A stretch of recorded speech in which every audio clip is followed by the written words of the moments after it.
ದಂಡದ ಭಯಕ್ಕಾಗಿಯಲ್ಲ, ನಿಮ್ಮ ಜೀವ ಮತ್ತು ನಿಮ್ಮ ಕುಟುಂಬದ ಭವಿಷ್ಯಕ್ಕಾಗಿ ಹೆಲ್ಮೆಟ್ ಧರಿಸಿ.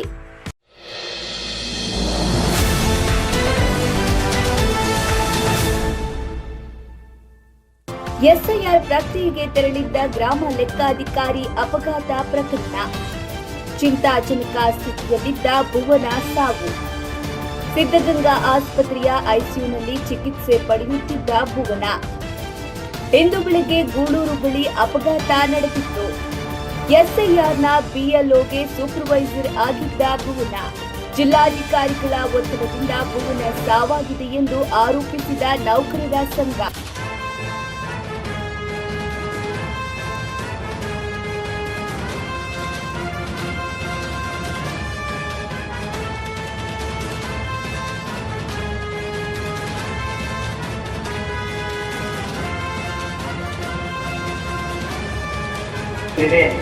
ಸೊಸೈಟಿಗೆ ನಾನೇನಾದ್ರೂ ಒಂದು ಆಸ್ತಿ ಹಾಕ್ಬೇಕು, ನಮ್ಮಿಂದ 4 ಜನ ಕಡುಬಡವರಿಗೆ ಅನುಕೂಲ ಆಗ್ಬೇಕು. ಈ ನಿಟ್ಟಲ್ಲಿ ನನ್ನದೂ ಆದ ಒಂದು ಜವಾಬ್ದಾರಿಗಳಿದಾವೆ. ಹಾಗಾಗಿ ನನಗೋಸ್ಕರ, ನನ್ನ ಕುಟುಂಬಕ್ಕೋಸ್ಕರ ನಾನು ತುಂಬಾ ಕೇರ್ಫುಲ್ಲಿ ಇರಬೇಕು ಅನ್ನೋ ನಿಟ್ಟಲ್ಲಿ ಸ್ವಲ್ಪ ಎಲ್ಲರೂ ಟ್ರಾವೆಲ್ ಮಾಡಿ. ಮಾನ್ಯ ಶಾಸಕ ಸುರೇಶ್ ಬಾಬುರವರ ಸಂಸ್ಕೃತಿಯಲ್ಲಿ ಯಾಕಿಟ್ಕೊಂಡಿರ್ತಾರನ್ನ ನಮಗೆ ಟಾರ್ಚರ್ ಆಗಿದ್ದೇನಾರ ಆಗಿದ್ರೆ ಮತ್ತೆ ನೀವೇ ಜವಾಬ್ದಾರಿ ಇದಕ್ಕೆ.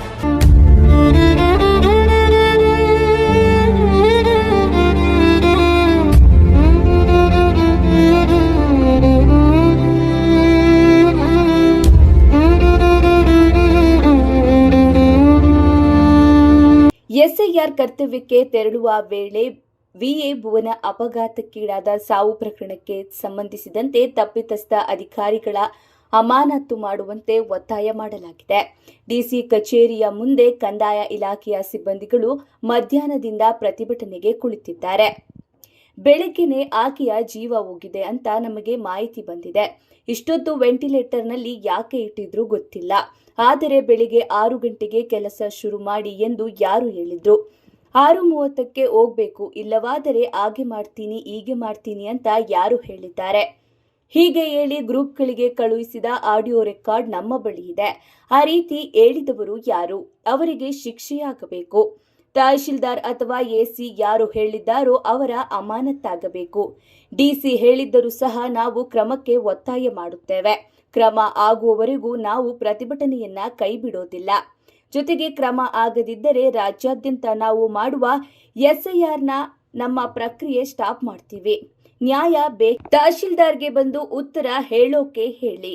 ಅಧಿಕಾರಿಗಳು ಕಿರೀಟ ತೆಗೆದುಕೊಳ್ಳುವ ಹುಚ್ಚಿಂದ ಈಗೆಲ್ಲ ಆಗಿದೆಯೇ ಎಂದು ಕರ್ನಾಟಕ ರಾಜ್ಯ ಗ್ರಾಮ ಆಡಳಿತಾಧಿಕಾರಿಗಳ ಸಂಘದ ರಾಜ್ಯ ಪ್ರಧಾನ ಕಾರ್ಯದರ್ಶಿ ಶಿವಾನಂದ್ ಕೆಎಸ್ ರವರು ಎಡಿಸಿಯನ್ನ ಪ್ರಶ್ನಿಸಿದ್ದಾರೆ.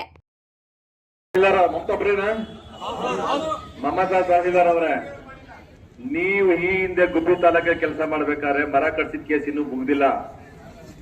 ಶಿರಾ ತಾಲೂಕಲ್ಲಿ ಕೆಲಸ ಮಾಡಿದ್ದು ಫೈಲು ಇನ್ನು ಡಿಸಿ ಆಫೀಸರ್ ಬಾಕಿ ಇದೆ, ಅದು ಮುಗ್ದಿಲ್ಲ. ನನ್ನ ಹತ್ರ ಎಲ್ಲಾ ಡಾಕ್ಯುಮೆಂಟ್ ಇದೆ. ಈಗಲೇ ಗ್ರೂಪ್ ಹಾಕ್ತೀನಿ, ದೇವರಾಜ್ ಗ್ರೂಪ್ ಅಲ್ಲ ನೋಡಿ ತೋರಿಸಿ, ಮಾಂಸನ್ ತೋರಿಸಿ. ನೀವು ರಿಲೀವ್ ಮಾಡಿಲ್ಲ, ನಿಮ್ಗೆ ಬಿಡ್ತೀವಿ ಅನ್ಕೊಂಡಿದ್ರಿ ನೀವು? ನಿಮ್ ಮಮತಾ ಅವರೇ, ತುಮಕೂರು ತಾಲೂಕ್ ಜಿಲ್ಲೆ ನೀನು ಚಿಕ್ಕನಹಳ್ಳಿ ಬರ್ಬೇಕಾದ್ರೆ ಯಾವ ಇನ್ಫ್ಲೂಯೆನ್ಸ್ ಬಗ್ಗೆ ನನಗೂ ಗೊತ್ತಿದೆ ಅದು. ಮತ್ತೆ ಅವ್ರ ತಗ್ಗೆ ಹೋಗ್ತೀವಿ. ಮಾನ್ಯ ಶಾಸಕ ಸುರೇಶ್ ಬಾಬುರವರ ಫಸ್ಟ್ ಕಳಿಸಿಯಲ್ಲಿ ಯಾಕೆ ಇಟ್ಕೊಂಡಿದ್ರಿ ಇಂಥವ್ರನ್ನ? ನಮಗೆ ಟಾರ್ಚರ್ ಆಗಿದ್ದೇನಾರ ಆಗಿದ್ರೆ ಮತ್ತೆ ನೀವೇ ಜವಾಬ್ದಾರಿ ಇದಕ್ಕೆ. ಮುಂದಿನ ಚುನಾವಣೆ ಗೆಲ್ಬೇಕಾ ನೀವು? ಸುರೇಶ್ ಬಾಬು ಅವರೇ, ಮಮತನ್ ಟ್ರಾನ್ಸ್ಫರ್ ಮಾಡಿ ಕೊಡಿ, ಅರ್ಜಿ ಹೋಗಿ ಪರಮೇಶ್ವರ್ ಸಾಹೇಬ್ರು ಕೊಡಿ. ಟಾರ್ಚರ್ ಕೂಡ ತಾಯಿದಾರೆ ಯಾರ ಅವಶ್ಯಕತೆ ನಮ್ಮ ಜಿಲ್ಲೆಯಲ್ಲಿ ಇಲ್ಲ. ಬೇಡ ರೀ, ನಮಗೆ ಯಾಕೆ ಬೇಕು? ನಮ್ಮ ಯಜಮಾನ ನಮ್ಮ ಯೋಗಕ್ಷೇಮ ನೋಡ್ಬೇಕು ಅವರು. ನೀವು ಯಾಕೆ ರಿವ್ಯೂ ಮಾಡಲ್ಲ? ಪ್ರಮೋಷನ್ ನೀವು ಕೊಟ್ರ? ಪ್ರಮೋಷನ್ ನೀವೇ ಕೊಡೋ ಪ್ರಮೋಷನ್ ಕೊಡೋ ತಾಕತ್ತಿದೆ ನಿಮ್ಗೆ? ಯೋಗ್ಯತೆ ಇಲ್ಲ ಅಂದ್ಮೇಲೆ ಯಾಕೆ ಬೇಕು ನಿಮ್ಗೆ? ಅಪಾಯಿಂಟ್ಮೆಂಟ್ ಮಾಡ್ಕೊಳಕ್ ಯೋಗ್ಯ ಗ್ರಾಮ ಸಹಾಯಕನ ಯೋಗ್ಯತೆ ಮಾಡೋ ಅಪಾಯಿಂಟ್ ಮಾಡ್ಕೊಳ್ಳೋ ಯೋಗ್ಯತೆ ಕಿತ್ತಾಕ್ಬಿಟ್ರೆ ನಿಮಗೆ ಗೊತ್ತಾಯ್ತು ನೀವು ಕಲ್ ಕೆಲಸ ಮಾಡ್ತೀರ ನೀವು ಅಂತ. ಅದನ್ನ ಕಿತ್ತಾಕಿದ್ರು ನೀವೀಗ. ಮಮತಾ ಅವರೇ, ಬಹಳ ಸೌಜನ್ಯವಾಗಿ ಹೇಳಿದೀನಿ. ಇವತ್ತು ಡೀಸೆಂಟ್ ಆಗಿ ಜಿಲ್ಲಾಧಿಕಾರಿ ಕಾಂಪೌಂಡ್ ಭಾಷೆಯಲ್ಲಿ ಹೇಳಿದ್ದೀನಿ, ಬಟ್ ಒಂದು ಬಿಡುಗಡೆ ಮಾಡಿ. ಇನ್ಯಾರು ಬಿಡುಗಡೆ ಮಾಡಿಲ್ಲಪ್ಪ? ಎಲ್ಲಾ ತಹಸೀಲ್ದಾರ್ಗಳಿಗೆ ಒಂದ್ಸತಿ ಕೂಡ ತಹಸೀಲ್ದಾರ್ ಮೀಟಿಂಗ್ ಕರ್ಬಿಟ್ಟು ಅಯೋಗ್ಯರಿದ್ದಾರೆ ತಹಸೀಲ್ದಾರ್ಗಳು. ಇವ್ರು ಹೇಳೋದೆಲ್ಲ ಒಬ್ರು ಮಾತಾಡಲ್ಲ ಎಬಿಸಿನಲ್ಲಿ. ಇವರು ಅಪ್ಪ ಕುಣಲಂತೂ ನಡುಕ್ತಾರೆ. ಅಣ್ಣ ಕರಿಗೌಡು ಕೈ ನಡುತ್ತದೊಂದು ಅನ್ನೋದಾದ್ರೆ ಮಾತಾಡಿ. ಯಾರೋ ಮಮತಾ ತಹಸೀಲ್ದಾರ್ಗಳು ಆ ವಿಚಾರವಾಗಿ ಯಾರೋ ರಿಲೀವ್ ಮಾಡಿಲ್ಲ ಅಂದ್ರೆ ವರ್ಗಾವಣೆ ಆಗ್ತಾನೆ ಅಲ್ಲ ರೀ.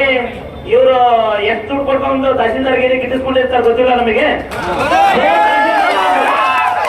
ತಹಸೀಲ್ದಾರ್ ಆಗಿ ಬಂದಿರ್ತಾರಲ್ಲಿ ಅಲ್ಲಿರೋ ರಿಲೀವ್ ಮಾಡ್ಲಿಲ್ಲ ಅಂದ್ರೆ ಇವರಿಗೆ ಹೇಗಿರುತ್ತೆ? ಇವರಿಗೆ ಒಂದು ನ್ಯಾಯ, ಸಣ್ಣ ನೌಕರರಿಗೆ ಒಂದು ನ್ಯಾಯನಾ? ಅವರಿಗೆ ಮಾತಾಡಿದ್ರು ಕೂಡ, ಮನವಿ ಮಾಡಿದ್ರು ಕೂಡ ರಾಜ್ಯ ಸಂಘಕ್ಕೆ ಹೇಳ್ತೀರಾ, ಅವ್ರಿಗೆ ಹೇಳ್ತೀರಾ, ಇವರಿಗೆ ತಾಕತ್ತಿದ್ರೆ ನಮಗ್ ಮಾತಾಡ್ರಿ, ನಾವೇ ಹೇಳ್ತೀವಿ ಕಣ್ರಿ. ಯಾವ ತಹಸೀಲ್ದಾರ್, ಯಾವ ಎಸಿ, ಯಾವ ಡಿ ಸಿ, ನೀವ್ ಯಾರಿದ್ರೆ ನಮಗ್ ಮಾತಾಡ್ರಿ. ನಮ್ ನೌಕರರಿಗೆ ಯಾಕ್ರಿ ತುಳಿತೀರಾ? ನಾವು ಖಂಡಿಸ್ತೀವಿ, ಪ್ರಶ್ನೆ ಮಾಡ್ತೀವಿ ಕಣ್ರಿ. ನಾವು ಪ್ರಶ್ನೆ ಮಾಡ್ಲಿಲ್ಲ ಅಂದ್ರೆ, ನಾವು ಖಂಡಿಸ್ಲಿಲ್ಲ ಅಂದ್ರೆ ನಿಮ್ಮಂತವ್ರು ಇನ್ನೂ ಚೀತಕ್ಕೆ ಕಳ್ತೀರಾ ನಮ್ಮನ್ನ. ಬ್ರಿಟಿಷರ ದಬ್ಬಾಳಿಕೆ ಇತ್ತಲ್ಲ, ಅದಕ್ಕಿಂತ ಕಡೆ ನಡ್ಕೊತೀರ ನಮ್ಮನ್ನ. ಖಂಡಿಸ್ತೀವಿ, ಕೇಳ್ತೀವಿ. ದಯವಿಟ್ಟು ತುಮಕೂರು ಜಿಲ್ಲೆಯ ಎಲ್ಲ ನೌಕರರು ಈ ದಿನದ ಘಟನೆನ ನಿಜವಾಗ್ಲು ಏನೋ ಆ ಹುಡುಗ ಹ್ಯಾಂಗ್ ಮಾಡ್ಕೊಂಡ ಸತ್ಯ ಹೋಗ್ಬಿಟ್ಟ. ಅವನ ಕುಟುಂಬಕ್ಕೆ ಏನೇ ಪರಿಹಾರ ಸಿಗ್ಬೋದು, ಆದ್ರೆ ಆ ಮಗ ಮತ್ತೆ ಸಿಗೋದೇ ಇಲ್ಲ. ಆ ಮಗ ಮತ್ತೆ ಸಿಗಲ್ಲ. ಈ ಹೆಣ್ಮಗಳು ಕೂಡ ಅವಳ ಚೇತರಿಕೆ ಯಾವ ರೀತಿ ಆಗುತ್ತೋ ನನಗಂತೂ ಗೊತ್ತಿಲ್ಲ.